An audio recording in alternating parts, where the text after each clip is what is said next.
Peace and love, family. Welcome to another episode of Just Hustle with Jakeem. I am Jakeem, and today I'm going to be showing you how to broker a private automotive deal. So stay tuned. If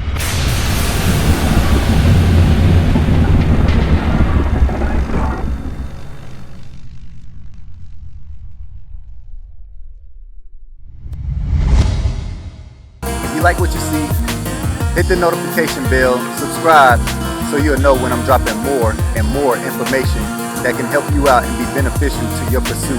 And if you find it conducive, make sure you subscribe, and I'll be around. All right, y'all. All right, real quickly, let's jump straight into it. I'm going to show you how to get an as-is form. Just Google it. An as-is form is basically telling the person that's buying the vehicle that they purchased the vehicle in the condition that it's in. They agreed to it. They signed off on it. And basically, that's it. Then you want to go grab you a bill of sale. A bill of sale is basically a receipt, proof of purchase. So you could easily go to Walmart, Office Depot, or any office supply store and grab your receipt book, fill it out, and give that to them as well. Or you could come online right here, as you can see, and download the form. It's the bill of sale, which is nothing but a receipt. All right, see, it's easy. Just Google it, fill in the general information, the buyer, the seller, and that's it. Then you want to come over here and get you a broker's agreement. A broker agreement is basically an agreement between you and your parties. Basically, you're negotiating both sides of the deal. So you're bringing the people together. You're actually the broker. So if you want to set this in place, something that's going to secure you between you and your clients, then it's best for you to do that. You could easily go on Google or like one of the legal forms and print you out a broker agreement and have both parties sign it. Or you could have your client that you're selling the vehicle for sign it so that you make sure you get paid accordingly. But as you can see right here, I'm just online, just looking at a little broker agreement. And then you want to bounce over to, once you get the general information from your client, go over to Kelley Blue Book, because you want to get a value for your vehicle. So you at least know the trade-in value, what the vehicle is worth, what you could sell it for. As I'm going in, I'm just filling in the general information. You could actually like either write it down or you could talk to your client as you fill in the form. That's all dealers do anyway. They just jump online and get a little value, print off a little finance sheet. It's simple. All I'm doing is filling in the basic information of the vehicle that my client wants me to sell for. So zip code, just whatever basic information, whatever zip code they reside in, or you could just put in a VIN number and get it more quickly with just plugging in a VIN number, because it's going to identify the vehicle exactly. Then you just want to pick whatever equipment that the vehicle has, if it has any special trims, or your transmission, if it's a manual straight shift, if it has any CD players, DVD players, Bluetooth, whatever capabilities your vehicle has. You just want to plug that information in here and continue to just fill out the form. All it is a checkbox. It's not much. It's not that difficult. It's plug and play. So you just got to do your due diligence and get the information that your client provides you and just put it into the search engine. Just click next. If your vehicle doesn't have any of those things, well, you got to make sure you click none. Then your vehicle history, whatever history you have on the vehicle, if your client has any receipts, anything, if she recorded anything under Kelley Blue Book, you want to document that. You want to put that in the search engine. You want to pass all that information along to the buyer so that the buyer will have those records of the vehicle.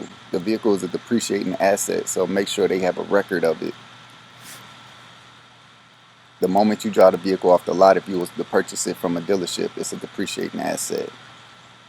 So just check what applies to your vehicle and just plug it in and click next.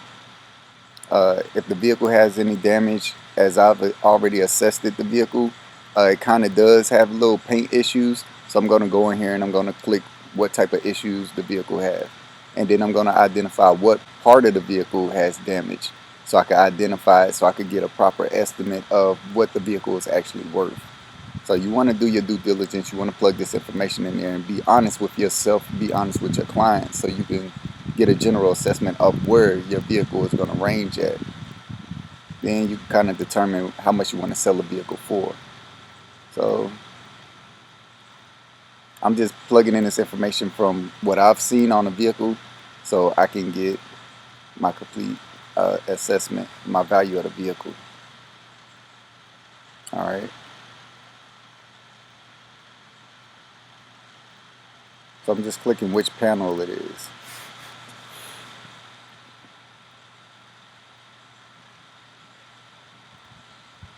If it has any mechanical issues, if it has a sunroof, whatever you need, whatever applies to your vehicle. Now I'm just going to plug in my general information here.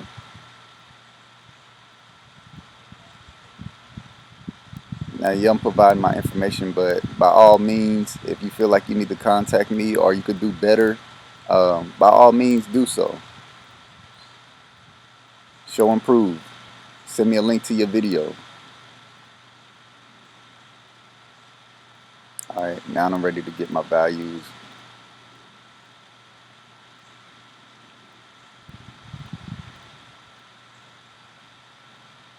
Now, just click the link, get your offer and value. Now you got your instant cash offer, your trade-in value, your private party value, or if you want to donate your vehicle, if you feel like you need a write-off for your business or for yourself. Now see, this is the private party value. If you come down, you can see other vehicles that's sold for that, for whatever price range, the year, make, and model, the mileage.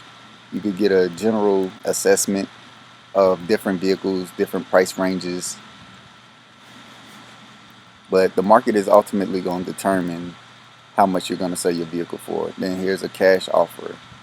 If I want to just accept a cash offer, if I don't want to go through brokering the deal and actually encountering with people, then I could just sell it straight for cash.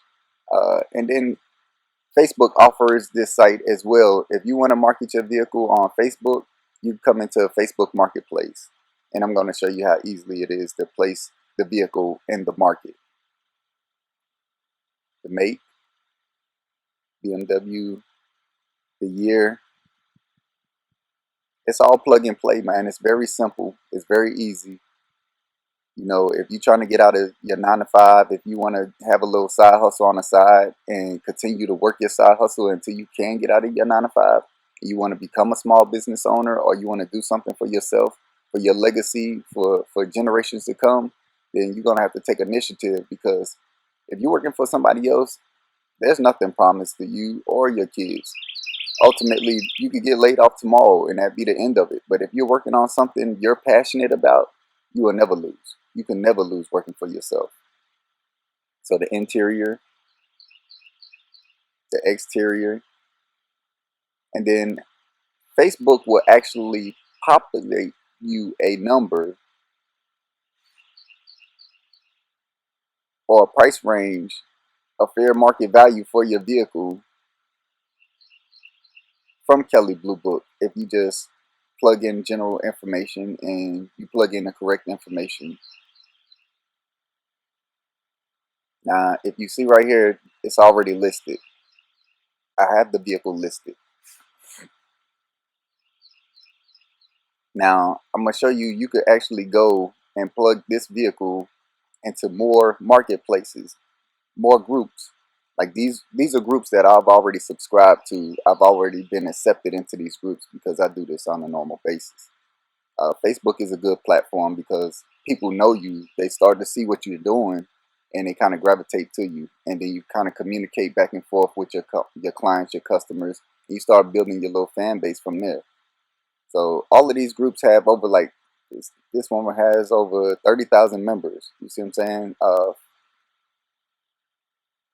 14,000 members, 9,000 members, 14,000 members. You're putting this vehicle in front of all of these people if they take notice to it. If it piques their interest, then you might have a buyer sooner than you think. You might have a buyer in an hour. You might have a buyer in a month. You might have a buyer in a week. It just depends on how diligently you work towards marketing this vehicle. Now, you can set this up and market your vehicle. See, Facebook renews the post every 7 days. That's if you click on the post. If you don't click on the post, then you're not going to get what you're looking for. So you got to work this system. You have to constantly repost. If you have to delete the post and repost it so that it stays at the top of the list, that's something that you're going to have to do. And once you make the sale, then just mark it sold, so people don't continue to call you. Now, be mindful, you're going to get a lot of aggravating people. People are going to aggravate you, people you're not going to want to talk to. Now, I'm going to give you the basics of this. If people actually read your ad and they actually call and they're actually interested in coming to meet you, you might want to meet in a public place, a public venue. But if people actually call, those are the people that's serious. If they don't call, they're basically wasting your time. So just be wary of people like that. All right, y'all, just getting to my client's house today. Gonna show y'all how to broker this deal. Let's see what she has in store for me.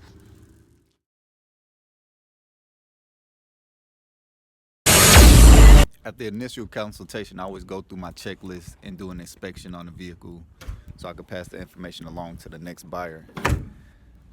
Usually consists of changing the oil, the tires, running an OBD test, and a general inspection of the vehicle, how it drives, how it performs, just so that the next buyer know what they're investing in. Right now I'm just gonna take it for a quick spin, see how it performs, so I could be honest with my client and let them know exactly if it has any issues. I'm gonna check the OBD reading, see if the axles are making any noise, how it performs, if the struts are any good, if it goes through all the gears. Let's have a checklist that I go through. Now, I normally start this process with spraying down the wheels with the acid and degreaser, as well as the engine cavity and the door jambs, because I'm gonna hit them with the pressure washer, then I'm gonna clean them back out. So I'm gonna vacuum it out, then I'm gonna hit it with the pressure washer. After spraying down the wheels, spraying down the tires, spraying down the engine cavity, you might want to get you some engine cleaner or degreaser and spray your engine cavity, spray your wheels so that it break up the heavy. If you don't have a shop vac, that's okay. Use what you got. Use the house vacuum. If it got a hose and it got a little wand on it, use the house vacuum. Use what you got.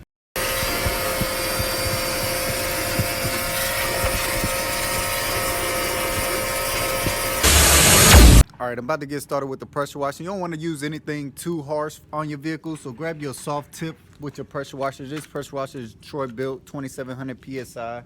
You know, you want to, I don't strongly advise this, but if you're going to clean the engine cavity of your car, make sure that you have the engine running. But I don't advise that you do this unless you have professional instructions or you have been doing this for years, because you can inject water into different areas of the motor, which will cause the vehicle to start sputtering and everything, and you don't want that.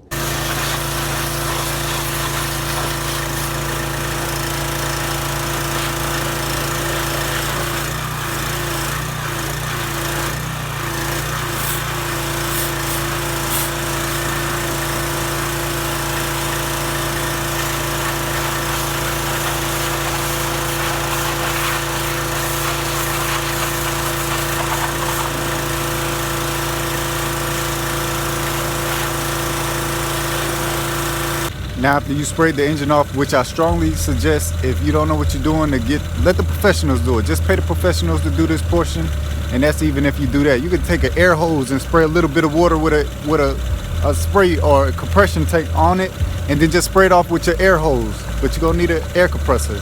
But as you can see now, it's kind of steaming, like drying the excess water off of there. Now you can just kind of drop the hood for a minute and allow that to dry. So now that we've done that, just let that dry, let the car run for a little bit. If you have any, if you decide to do this, give me a call, I can help you out, or call a mechanic.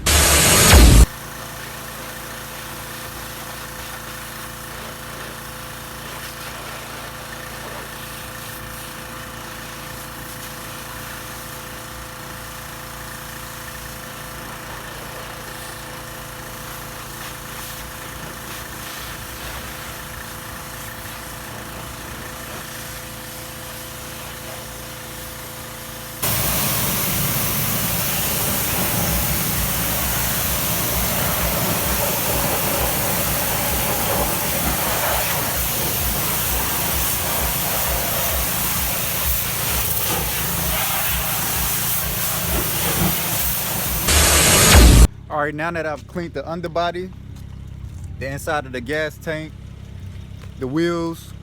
Check out the wheels. Yeah, you see them, they clean, they official. Now I'm gonna do a rinse, a wash, and then a dry. And then we'll be ready to move to the interior.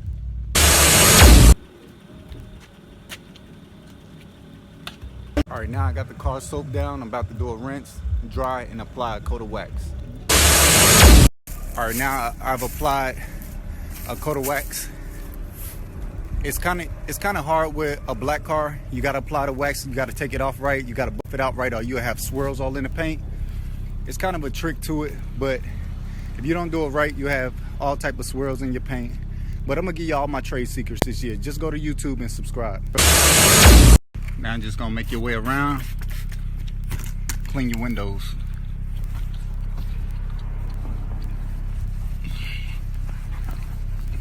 Make sure when you're doing your windows, you always roll it down a little bit, just a little bit. Because you see this right here, this edge, it kind of has a line right here. I'm gonna clean that off. Just want to take your little tire shine or something and apply it to your engine cavity so that you have all the black under the hood looking good, shining like it's brand new. All right, now you just want to take a little pad like this, spray your tire shine on it, and apply it to the tire. I think it's best to apply it with a pad, your tire shine, for the simple fact that if you spray it on there, it could overspray, get on the car, and also it'll leave, like if you begin to drive, it'll start to splash up on your car, and then you'll have all these little drip, wet oil marks looking like going down the side of your car, and you don't want that. And wipe off the excess tire shine from the rim. All right, I'm gonna walk around one more time, do one final walkthrough to see for any imperfections or anything that I missed. And then I'm gonna take the pictures for the marketing and the posting. And lastly, make sure you get you some smell good so when a client get in, that a burst of fresh fragrance just hit them right in the face like a brand new car.